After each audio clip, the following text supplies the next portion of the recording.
Good afternoon, everybody, and welcome back to the channel. So it's a beautiful Saturday afternoon. I'm gonna walk out here to my tool truck.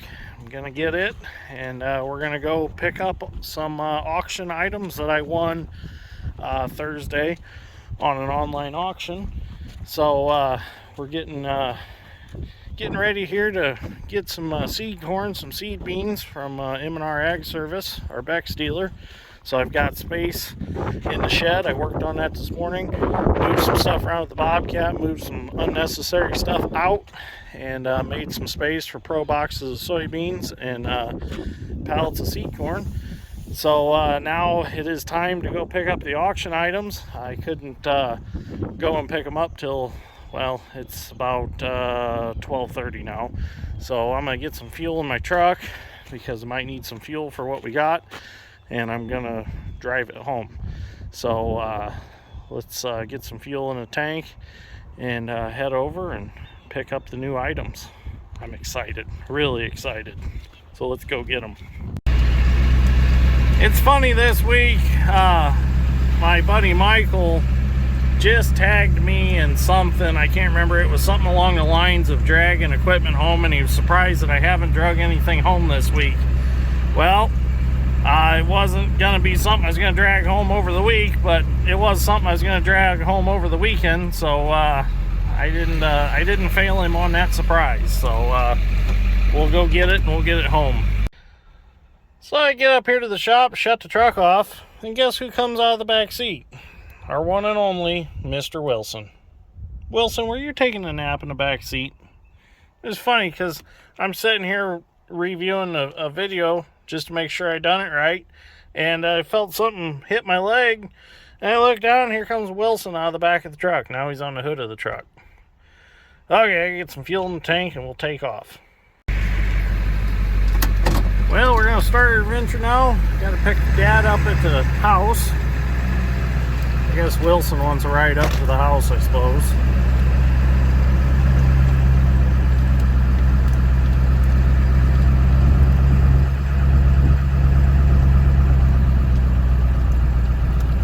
Goofy cat. He rode all the way out to the flower farm this morning with sausage on the Jeep, on the hood of the Jeep. Okay, we'll get Dad and we'll get going. Alright, so I'll show you what I bought. I bought an M3 Gleaner, a 20-foot head, and another 6-row corn head with a corn reel. So I'm gonna go put the 6-row head on with the corn reel, and we're gonna head home. So there's something special about this M3. She's dualed up, front and rear. It's got rear duals on the Mud Hog. It is 4-wheel drive with 8 tires. So this one is going to be a brute out in the muck. Pretty nice combine. It's got 1,893 original engine hours and 1,722 original separator hours. Right there. The gentleman has owned it since brand new. So I'm pretty excited about this combine. So we finally broke the L spell. We got an M in the bunch. So I got 4 Gleaner combines now, 3 L2s, and now an M3, a 1985 M3. So pretty sweet. I'm excited. So let's get her home. We'll get some videos on the way home, and we'll get a video walk around of it when we get to the shop. And I should add that L2 number 3 on steel tracks was the brother to this one on this farm. So the two are back together again, and I think that's really cool. They spent a long time together, and now they're going to spend a long time together again. So it's pretty cool when you can reunite them like that. Well, we're on our way home. We got the head put on it. It's got the corn reel on it. This thing's going to be sweet. This corn reel, you can actually lift it and lower it. So that's going to be really handy to be able to do that. Lift it up out of the way in the good corn, and then lower it down in the down stuff. So it is all hydraulic. There's nothing manual to it. So that's going to be sweet. So we got probably 35-minute ride home. So we'll get there and we'll get some video of it. So it rides real nice with the duals on it. Got a little vibration to it, but it's probably also got a little bit of flat spots from setting. So it has set for a couple of years. over the summer we'll work on it, but as of right now it is considered field ready.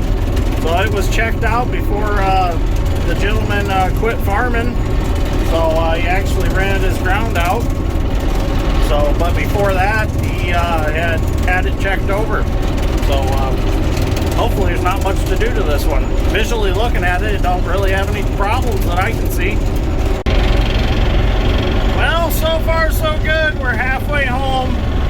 So there is a list of things that I am going to fix. The door handle won't stay latched shut out on the walkway out there to keep it open.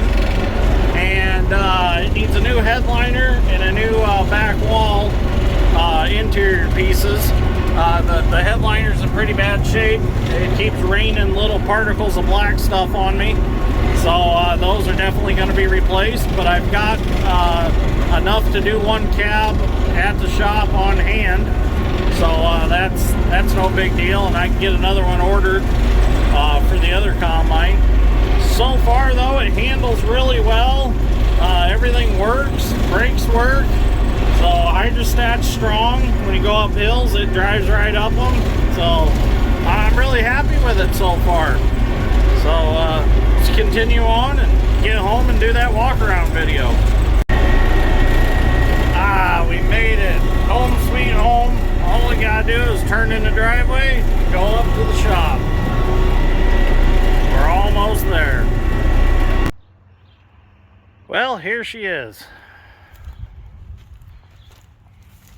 I have to find a chopper for it. They don't have a chopper. But as you can see, these are clamp-on duals, and the outside dual is smaller in diameter, so it's off the ground on hard ground. But when you get out in the muck, it'll sink down in, and the outside wheel will add flotation and traction. And the reason they done this was so it would steer easy on the hard ground. But oh, Wilson's already checking it out. Imagine that. But the duals on the front are normal duals. They are clamp-ons though, but normal size, so they both pull at the same time. I'm going to paint them rims. And then another thing I'm going to do is I'm going to redo this whole catwalk here. I'm going to go to Worthington Ag Parts and get the walkway off of another combine and refabricate this to make it look more original. I mean, it works the way it is, but it's not quite like I would want it to be. It's pretty flexible. So I want to bring this style of material out, make handrails out and around, because you know you're used to getting in and out of the other combines. What happens if you come walking right out and right off the end because you forget that the ladder comes down behind the tire? The reason it comes down behind the tire is so the ladder isn't dragging through your corn, because as you can see with the dual on there, you're ways out there. So in fact, that dual is going to rub the corn a little bit. So it is a hydraulic driven corn reel. There's a motor for it. And they have plumbed into the hydraulic pump on the combine in order to run that. And then you can raise it and lower it with the hydraulic capability that the combine has for the reel up and down. So you just hit your reel switch up and down and it raises it up and down. Then there's a valve in the cab. You can see that sticking up right there. That is actually a valve that controls the speed for the corn reel. So an M3 is smaller than the L2s that I'm used to. An M3 is actually truly a 6-row machine. So it is a little smaller.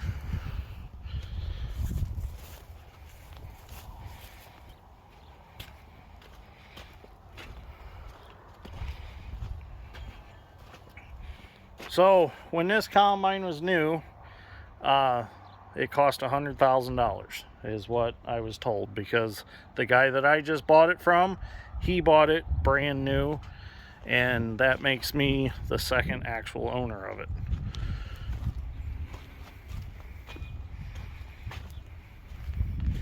So here's the 20-foot bean head that I also bought. Probably put this one on the L2 that's on tracks. When I put the tires back on it, I'll probably put this bean head on that machine. It seems to be a real nice head. It's got the SCH sickles, the big sickles, stainless steel floor in it.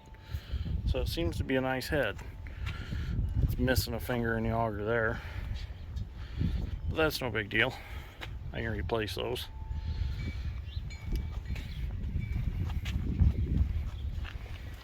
And then, here on the trailer behind the dump truck, I've got screens, adjustable screens. I've got bean screens for the L2 and the M.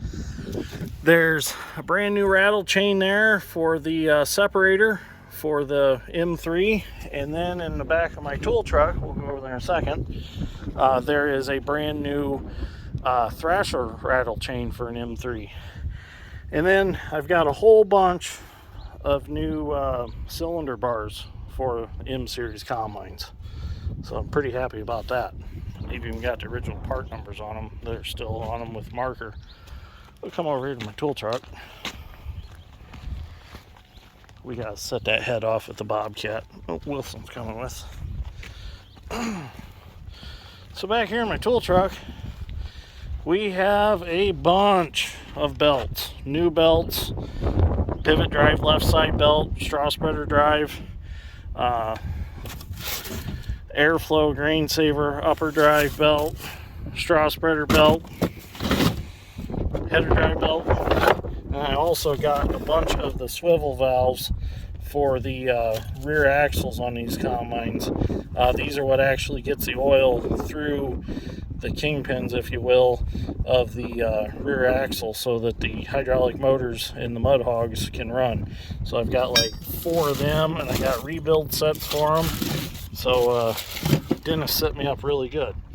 So anyways, I think I'm in this episode right here. We're gonna go get some seed unloaded and get something to eat because I'm hungry. We haven't had lunch yet, and we gotta set that head off out back. So anyways, thank you for watching. I greatly appreciate it, and make sure you like and subscribe if you want to follow this combine around. We will have it running this fall. Pretty excited to get it out and try it out. So thank you for watching.